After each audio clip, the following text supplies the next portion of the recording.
All right, ladies and gentlemen, welcome back to our Gladiator Arena. So, the new development that brings me back here to cast with you is the advent of artillery. Artillery are on the map. So, let's just start here in Spain. Spain got a good start here. Spain has one artillery down here, and he may not want to start off a war here, but my God, I love the idea of attacking across the channel with artillery. He could decimate anything that comes his way. He may be reluctant to start a war at this point with Morocco, and if that's the case, I respect that. But aggression is always a good thing, as long as it is measured and careful. Now, speaking of Spain, Spain has two more artillery that are moving north here to assist France, because speaking of the era of artillery, we have Benaya up here in Britain coming with the light cruisers. So good for you, Benaya. He probably has a, well, I don't see a harbor here. There's not a harbor here. Okay. So he's got two harbors churning out carriers guaranteed. So there's one that we can see. There's probably another one that we cannot see. Uh-oh. That's the thing about those cruisers. They are mobile. They move fast through the water there. So he is attacking now into France, and I think he may punch through here. It's going to be a close call. And these cannon from Spain are crucial. I mean, essential. You see down here, this harbor got shut down, which stalled out France's answer to that.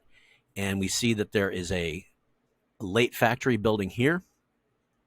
And over here, we see there is no factory at all on this other double tile. So France is a bit exposed, but still trying to do his best at a defense. So it's really going to depend on Spain coming up here with these arties. Directed to the wrong place. He needs to come over here, but he has plenty of time to correct that. In fact, he's got, I think, almost a full day on the road here. So he does need to come over here to defend here. And of course, artillery do outrange these cruisers, giving them an advantage in this early game play. So hopefully, Spain, you're kicking ass, bro. You got 3 cannon on the map, which is more than I think anyone else has on our team at this point. I have 2 cannon, and this is the advantage I have, being the invaded person. I've been invaded. That sounds gross. Anyway, the fact that Ottoman came up here and took over 2 of my territories sucked, but the advantage is that my 2 doubles here, you can see both of them have level 2 factories, were able to produce early cannon by doing that technique that we've talked about, that as soon as you produce your first cannon, you produce your level 2 factory, and that reduces the time of that cannon coming in. You can see I have another cannon building here. So I will have 3 on the map here soon, and I'm trying to build up to 3,000 steel here. And again, I think it's 2,000 oil. That's my deficiency here. I don't have good oil. I've been selling wood here for a while, and but it's gone down to 1 in price, so it's not that advantageous anymore to sell wood. So my economy is kind of crashing here, not entirely, but as soon as I take back these 2 food tiles, that should really help me here in these 2 red zones that are pulling me down. So that's what's happening right now. I've divided my artillery into 2 stacks here so they can attack independently into this territory. I've got 45 guys ready to run in, and Spain is here also with some support troops, which is very helpful. And hopefully I'll be taking back my home territories. Now, speaking of which, we have an early cannon who's coming in here from the Ottoman. This cannon developed all the way down here, in this territory, and has been making his way towards the front. That was my early advantage, is that because he invaded into my home country, I have cannon that are closer, even though they developed at roughly the same time. Mine a little bit later even than his. Mine are closer to recapturing these. Now, the question is going to be, can they recapture this territory down here? Big question mark. Now, one thing I'm loving is Russia has a big stack here of 31 that is being reinforced by two more infantry coming in here. So this 31 is a hammer. It's a hammer that can come and do something if Russia chooses. Now, Russia's been very good at keeping tight borders to the south and to the north, and in fact, punching in and doing damage to Sweden over here. So I'm not going to second guess what Russia does. Russia's been doing a great job this whole game long, playing a really, really tight game between defense and secret attacks. But it does occur to me that it looks like the Ottoman have been moving steadily westward into this zone.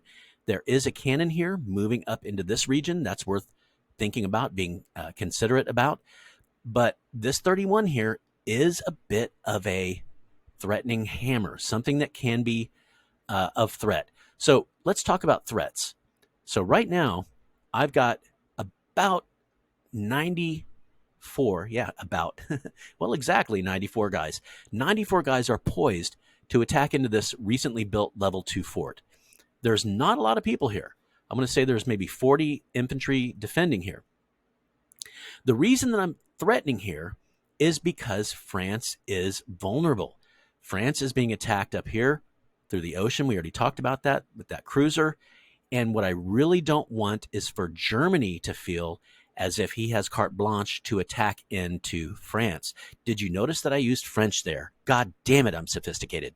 Anyway, so what I'm trying to do is put pressure here on Germany, make him feel defensive so that he doesn't feel freedom to attack in over here along with this general attack from the north. One thing that we've seen so far is that the enemy has not been coordinating attacks. Not that we've done a great job of coordinating attacks either. It's kind of a hard thing to do. We've got people in, several different time zones in our team, and I'm pretty sure they're struggling with the same realities as well. So we got some really interesting stuff going on here throughout this map. We have a big army down here. I say big, but I mean, it's big for the region. Because if you think about it, look at this. There's just not much going on over here. There's 3 guys defending this entire territory, right? This entire coastal territory. There's 3 guys.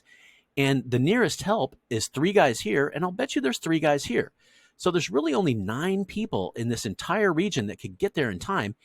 If Russia were to take 20 guys and sort of move them secretly around and back behind here, that could be kind of a cool attack as well. However, again, I'm not going to tell Russia how to play his game because he's been playing a fucking great game so far. Defensively, winning a big battle up here, that I'm proud to say that I had a few cars in that as well to help hold that line. And then offensively here, taking the capital away from Sweden, that was huge. And of course, if we're talking about taking capitals away, we got to give Kerry some props here for taking Morocco's capital. Those are big moves. Those are big moves that change the game and really help us out, despite the fact that we did have an early loss here in Morocco, and we did have some early losses here as they invaded into my homeland. Hopefully, we're about to correct that wrong, that grievous, terrible wrong that was committed against the Austria-Hungarian Empire. So that's where we stand, guys. I mean, cannon are on the map. It's exciting. It's a new era because when the cannons show up, that's when things get really, really interesting. All right, guys, thanks for checking in. We'll check y'all next time. Adios, amigo.